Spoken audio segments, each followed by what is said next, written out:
নমস্কার, SPEN চ্যানেলে আপনাদের স্বাগত।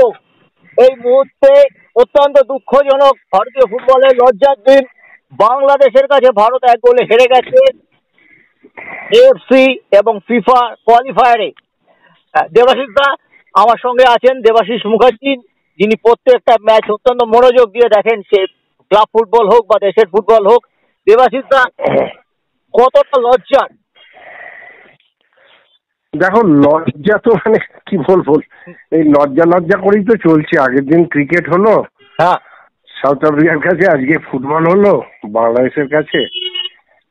হচ্ছে লজ্জা, 23 বছর পরে আমরা হারলাম। হ্যাঁ, বাংলাদেশের কাছে 23 বছর পরে হারলাম, তাও এত জঘন্য ফুটবল খেলে। যতটা ইন্ডিয়া খেলেছে ততটা বাংলাদেশ খেলেছে, দুটো টিমই জঘন্য ফুটবল। মানে যে আমাদের দেশের ফুটবল এত নিম্নমানের হয়ে গেছে। আমি আগেও বলেছিলাম এই কোচ নিয়ে, যে ইন্ডিয়ান কোচ করে রিপোর্টার থেকে আরম্ভ করে সবাই খুব চেঁচিয়েছিল। ইন্ডিয়ান কোচের স্ট্র্যাটেজি দেখেছো?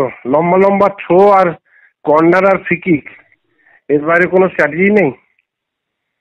আজকে কম করে 50টা থ্রো হয়েছে, আর সবই লম্বা লম্বা থ্রো ফেলে দেওয়া হচ্ছে। কোনো রকম এদিক ওদিক লেগে গোল হয়ে গেলে বলবে গোল করেছে। এটা কোনো স্ট্র্যাটেজি হলো? মাঝ মাঠে কিচ্ছু নেই, কোনো কম্বিনেশন নেই, কোনো সেট নেই। কি আশ্চর্য লাগছিল যে মানে এই ইন্ডিয়া টিমের খেলা মানে ভাবা যায় না কি করে সম্ভব। তারপর অর্ধেক প্লেয়ারকে নেয়নি, মোহনবাগানের প্লেয়ারকে নেয়নি। কেন নেয়নি মোহনবাগানের প্লেয়ার? মোহনবাগান এর আগে প্লেয়ার ছাড়েনি। উনি ভেবেছেন যে আমি একটা মানসিকতা কাজ করেছে, তাই মোহনবাগানে হয়তো সেরা ইন্ডিয়ান ব্রিগেড আছে, কিন্তু মোহনবাগানের প্লেয়ার ছাড়া যে জাতীয় দল হয় না, সেটাও তো আজকে প্রমাণ হয়ে গেল। না, সেটা কথা না। একটা টিম তৈরি করতে গেলে সবাইকে সাপোর্ট করতে হবে, সবাইকে একসঙ্গে আসতে হবে। যেমন মোহনবাগানে কত আইটেম প্লেয়ার ছিল, আপিয়াকে ম্যানেজমেন্টের দরকার ছিল, বাঁদিকে লিস্টার দরকার ছিল, ডান দিকে পাশাপাশি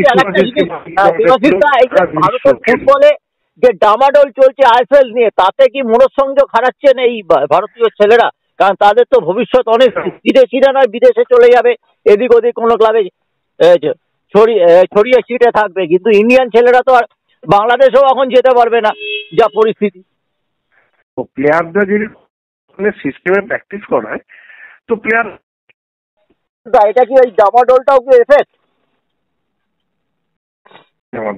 ঠিকঠাক টিম সাজানো হয়নি, ও হচ্ছে না মানে অতি জঘন্য ফুটবল। মানে ইন্ডিয়ান ফুটবল মানে এত বাজে ইন্ডিয়া খেললো, মানে আগের ম্যাচ গুলো অব্দি এত লড়াই করেছিল, আজকে খুব খারাপ জায়গা, খুব খারাপ। মানে একটা গোলে শট হয়নি, দুটো টিমের গোলে একটাও শট হয়নি সেইভাবে।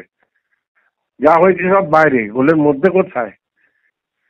ওই তো গুরপ্রীত সিং সান্ধু সেই একই জিনিস, একটা দুটো ম্যাচ ভালো খেলে তো পরের 4টে ম্যাচ ডুবিয়ে দেয়।